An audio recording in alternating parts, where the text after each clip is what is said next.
بسم الله وحده والصلاة والسلام على من لا نبي بعده وعلى آله وصحبه أجمعين ومن دعا بدعوته إلى يوم الدين. والسلام عليكم ورحمة الله وبركاته. The Downfall of Indian Muslims, Part 1. India, like Arabia, has always been a fertile land for truth, love, relationship, business, and leadership. Indian hearts have always been the search engines for the divinity. The perennial invasion of Shaitan, however, hasn't spared the Indians, and in this case, the Indian Muslims at all. The torchbearers of divinity and eternal truth, Indian Muslims have become the first victims of the satanic whispers. They fell for satanic ideas and rituals much before their fellow countrymen did so.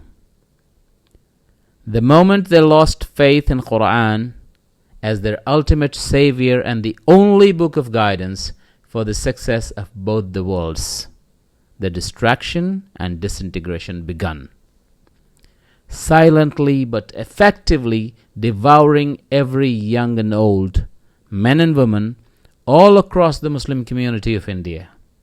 Today, the majority of Indian Muslims don't even understand an ayah of the Quran, let alone knowing and comprehending a chapter or the whole of the scripture for that matter.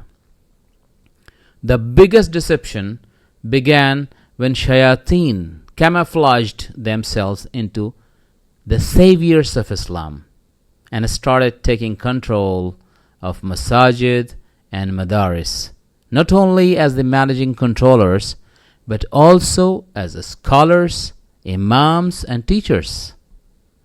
No wonder you find masjid goers in the queue of cinema goers, and imams and muhtamims completely focused on coaxing money out of rich Muslims in the name of masajid and madaris, construction and maintenance.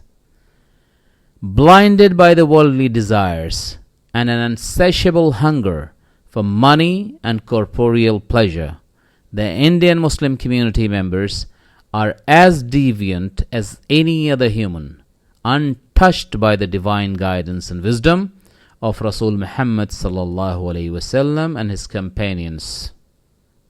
Indian Muslims construct masajid, but remain absolutely clueless about their significance and their epoch-making role in the formation and sustenance of a glorious Muslim civilization.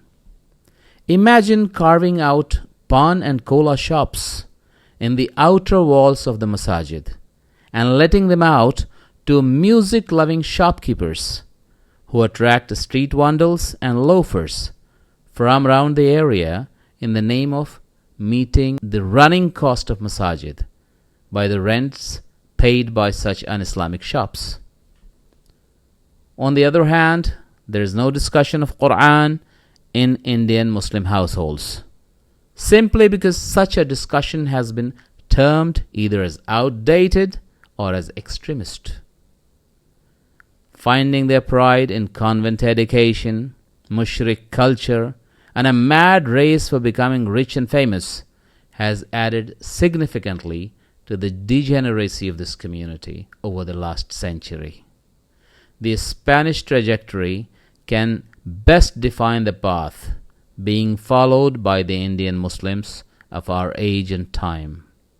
Divided, delusional, lost and helpless, despite a glorious past and a sizable present population. One shouldn't believe that the current political mullahs can do anything to stop the free fall of more than 300 million Muslims of India.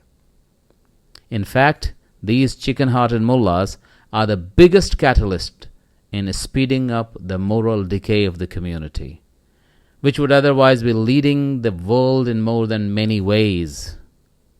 They'll ask you, what is the solution? Tell them, come back to Quran. and tell them again, come back to Quran. Wassalamu alaikum wa rahmatullahi wa barakatuh.